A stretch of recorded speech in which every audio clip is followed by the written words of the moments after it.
right. Hey, Rifters, welcome to the show. Take a second, subscribe, rate, review, tell a friend. We got to get those reviews up on Apple Podcasts. We're also on YouTube at Reza Riffs. I'm getting over a cold, I think, or I'm just getting a cold. I'm really hoping I'm getting over it. But I've been taking that vitamin C, baby, drinking that orange juice, and, spitting out those coughs. That's a joke. Anyways, great show today, guys. I'm very excited. You've seen him on the shows, Saint Elsewhere, Better Call Saul, Young Sheldon. He's also in the movies, the original, The In-Laws, which is one of the funniest comedies of all time. She Devil. I'm very excited to talk to him. Ed Begley Jr. is going to be here. He's an author. He's also environmentalist, and I'm excited to talk to him. So, guys, subscribe, rate, review, and enjoy Razor Wrists with Ed Begley Jr. Coming up next. From Hollywood, California, welcome to Razor Riffs with your host, Keith Reza. It's great to finally talk to you.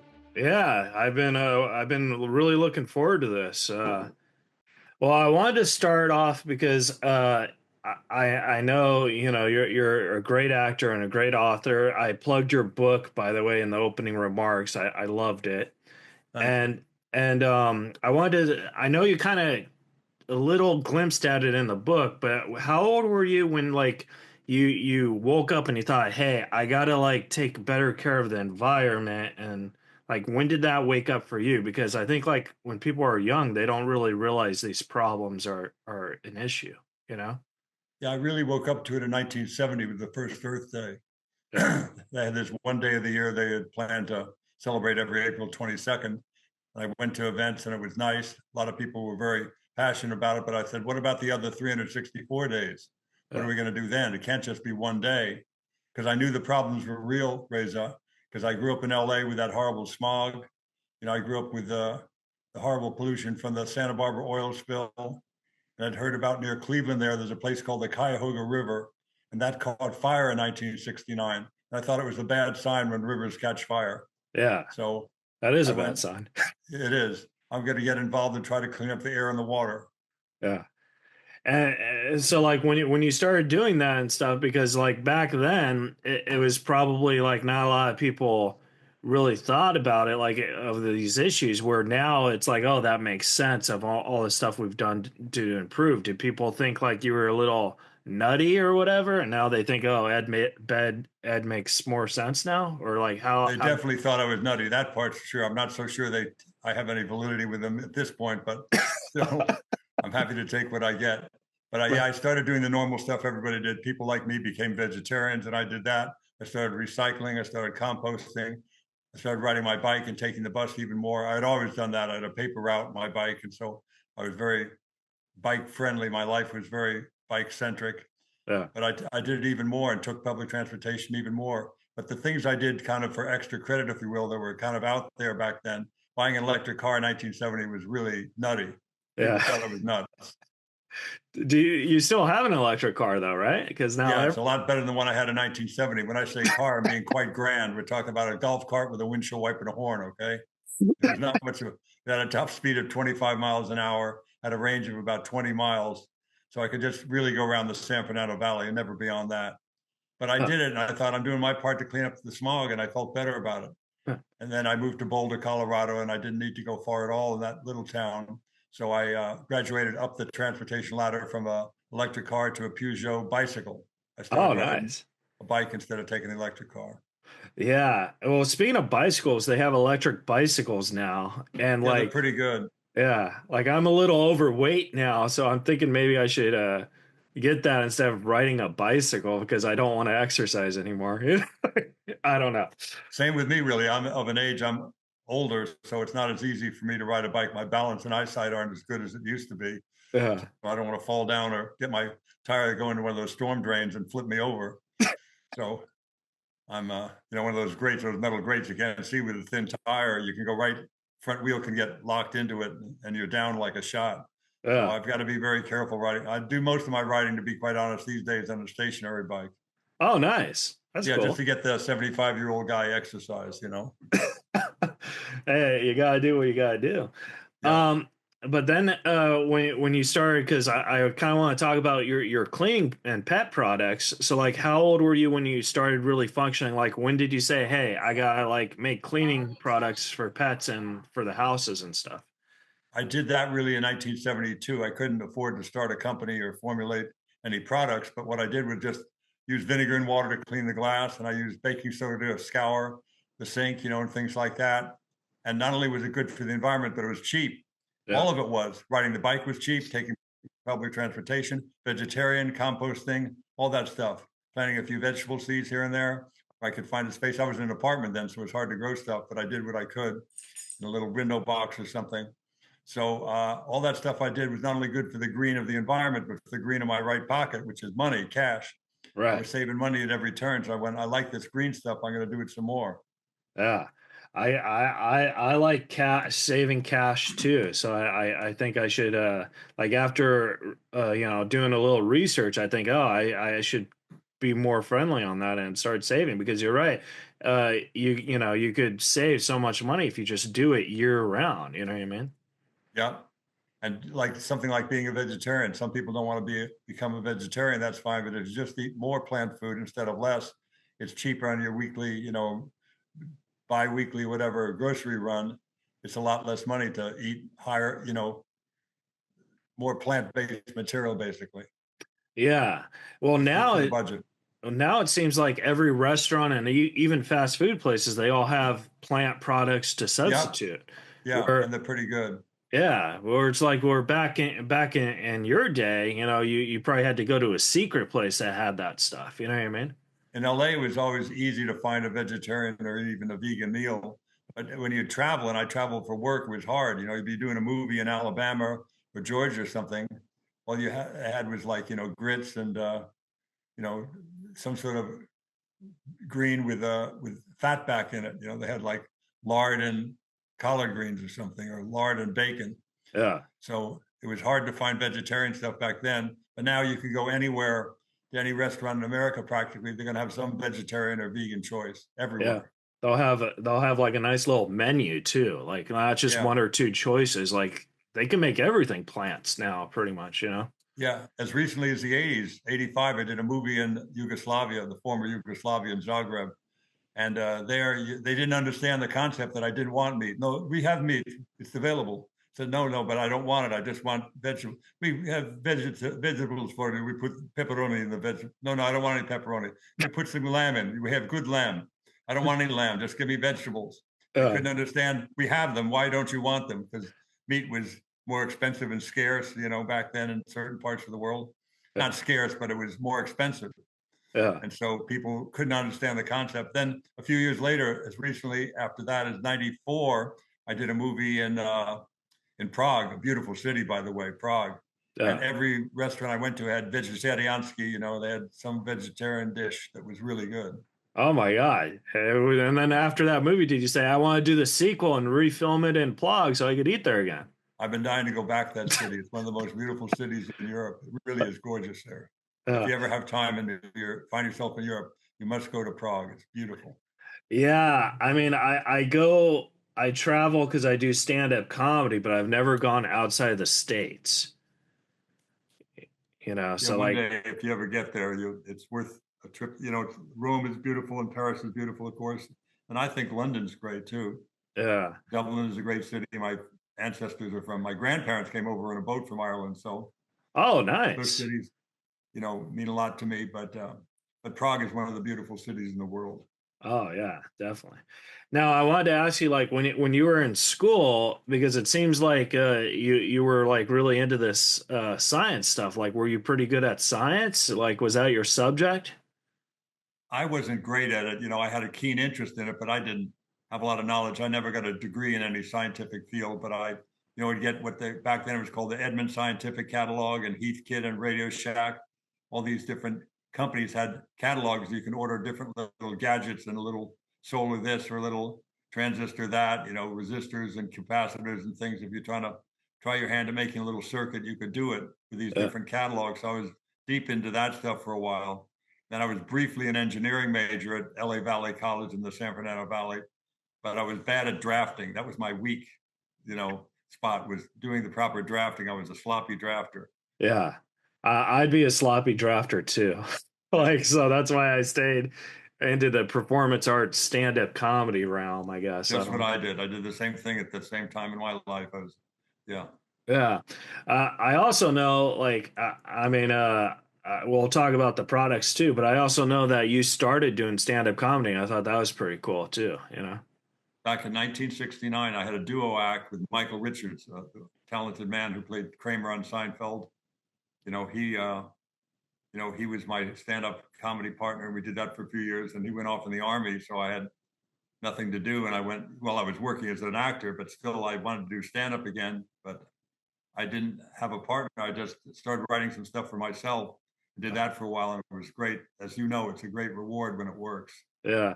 Well, if you ever go back into it and you need a new partner, I'll be your partner. You got a deal. Somebody young and talented, quick like you. I should be so lucky. Uh, so what was the first product that you made that like got in stores like that you're like, oh, I accomplished it? Because you have so many products now that's on Amazon. I've seen them in Costco and Walmart. But what was the first one that you got the green light where you're like, all right, I'm with a great company now called Lab Clean. We have a product called Begley's Earth Responsible Products, and they're very good. But before that, I had a product called Begley's Best. It was a good product too, but I just didn't have the time to, ship it and store it. And I was storing it in my garage, and I rented a little warehouse out in the San Fernando Valley for cheap. And I just did everything I could to keep it going for a while. They were very good products, very clean and green, and they cleaned well as well, but I was just too busy with my acting. So I folded that up, and this guy, Mark Cunningham, a dear friend of mine that I knew from other, you know, green products, he said, why don't you do another cleaner and I'll run it. You don't have to store it in your garage. You don't have to ship it. That was the biggest pain in the ass. Shipping liquid around is yeah, expensive and difficult. You got to put it in a bag. You got to tape the little cap on so liquid doesn't drip out, what have you. So it was hard for me to do as a working actor. So he said, I'll do all that. You just help me promote it and make sure that the products are clean, green. And also, most importantly, he said, for me, they've got to clean well. They got to clean every bit as good as a non-green product, if you will. And, even better, we got to get their attention because we're not a big brand name. So we got to get people with products that really clean aggressively. And that's just what we have. and I've got then a couple visual aids here. oh, nice. Let's visual aid them. Here's a waterless pet shampoo right there, the waterless pet shampoo. That's a good seller. Yeah, it works very well. And then pet stain and odor remover right here. Oh, nice.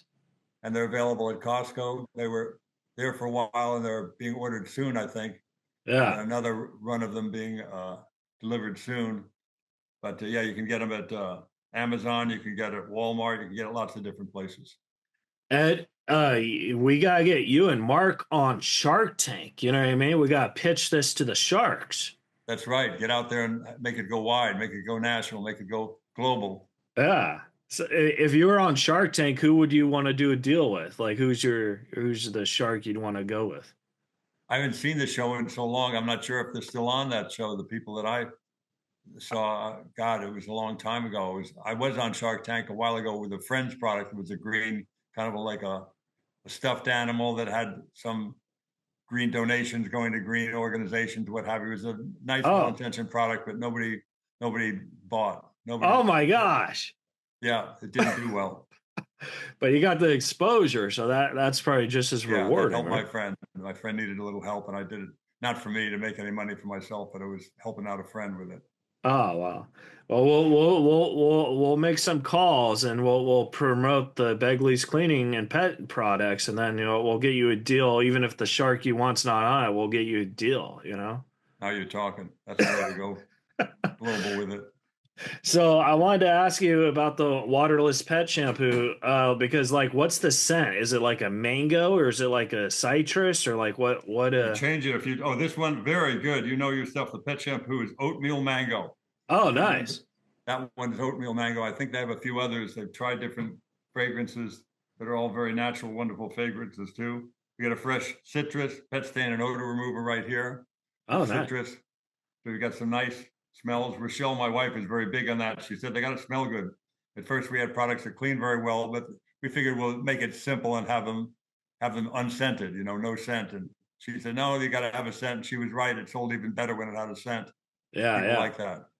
Yeah, because they like to smell their pets like, oh, they smell fruity or Yeah, mango. exactly. Yeah.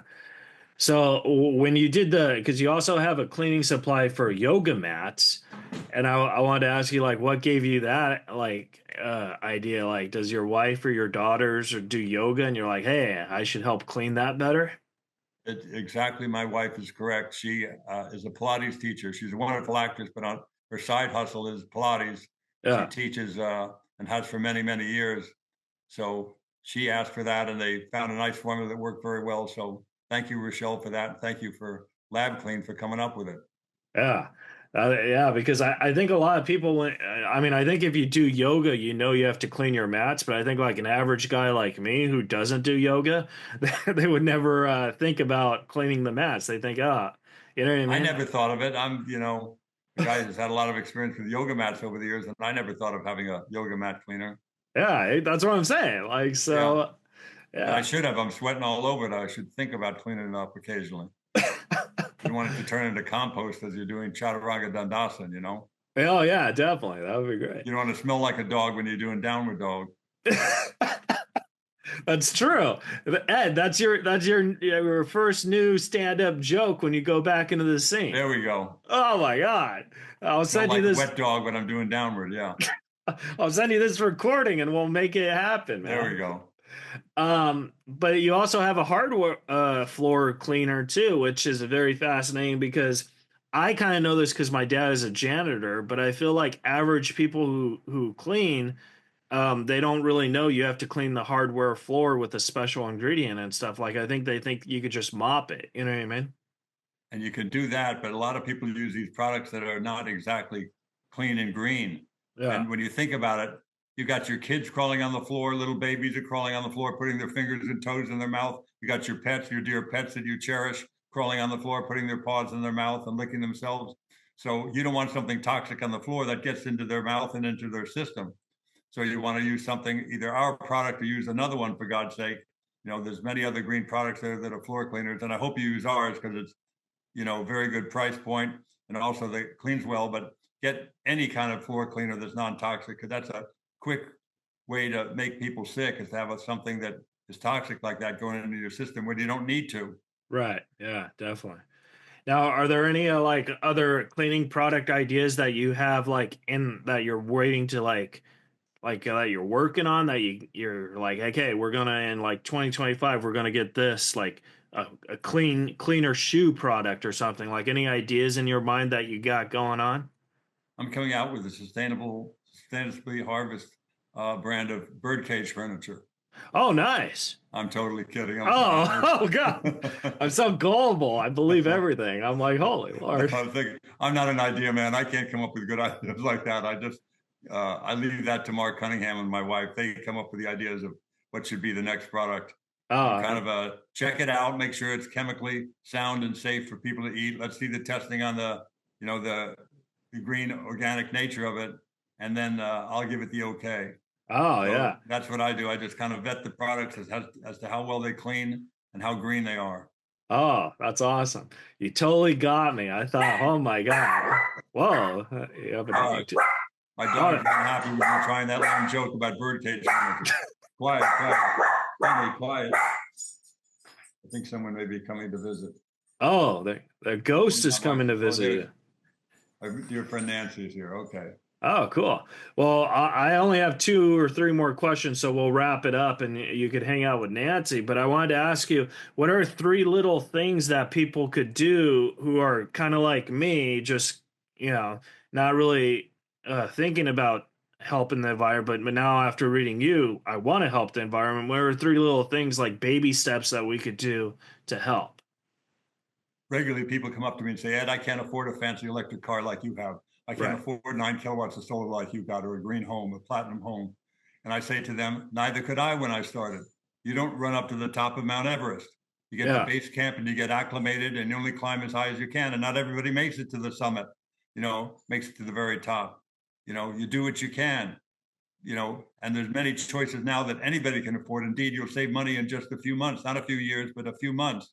things like energy saving thermostats, compact, energy efficient lighting, uh, composting, gardening, bike riding, public transportation. All those things I just mentioned are super cheap and will save you money quickly. In just Yeah. a few months, each and every one of them, I think, will save you money in a few months. You won't have to wait a year for savings. So do something like that that is clean and green and also good for your pocketbook.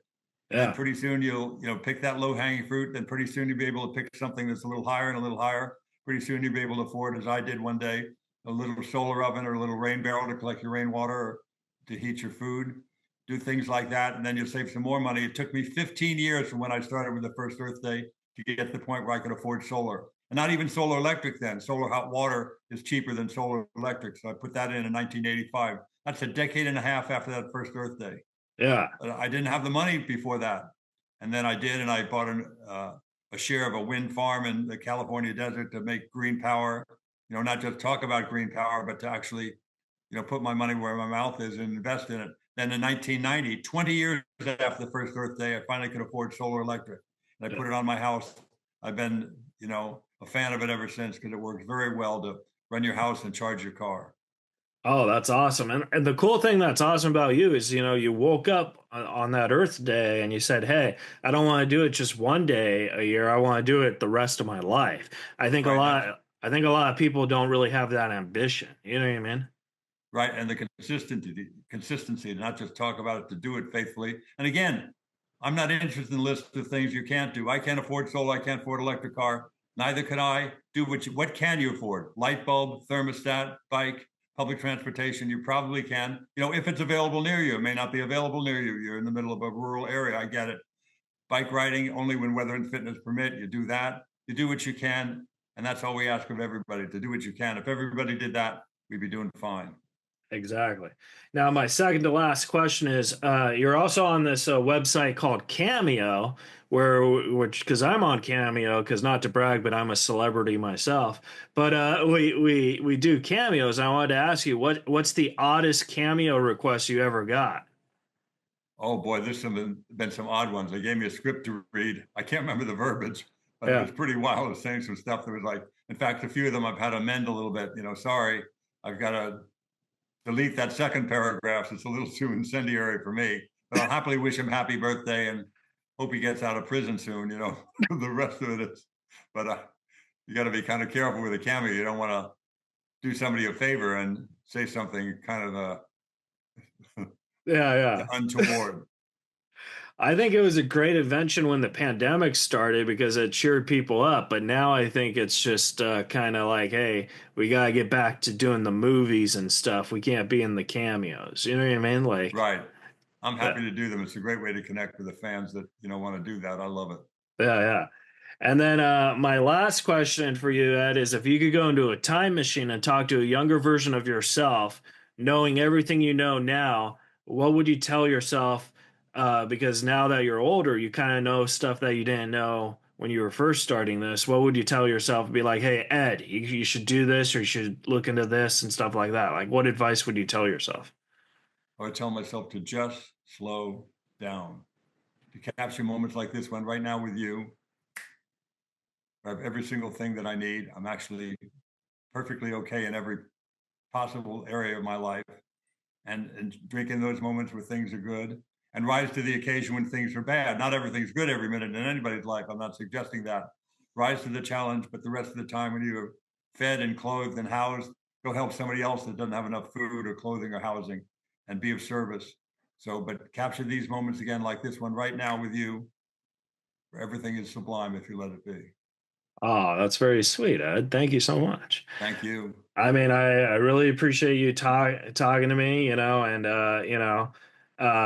know we couldn't ask so much about the Hollywood stuff, but I think this stuff was just more important, and I'm willing to take any time just to talk to a hero. So thank you for giving me some time.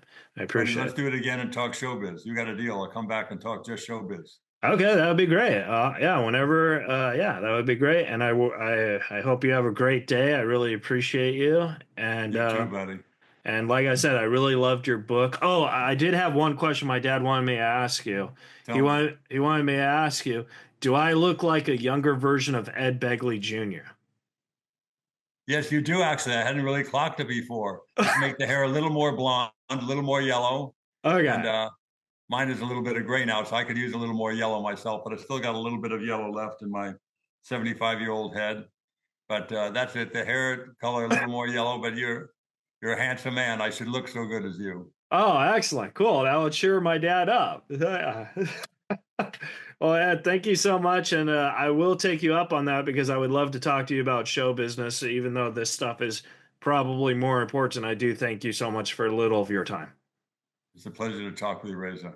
All right, Ed. Have a great day and tell Nancy I said hello. Definite, pal. All right. All right, guys. That was the episode. Subscribe, rate, review, and we'll see you guys next week on Reza Riffs.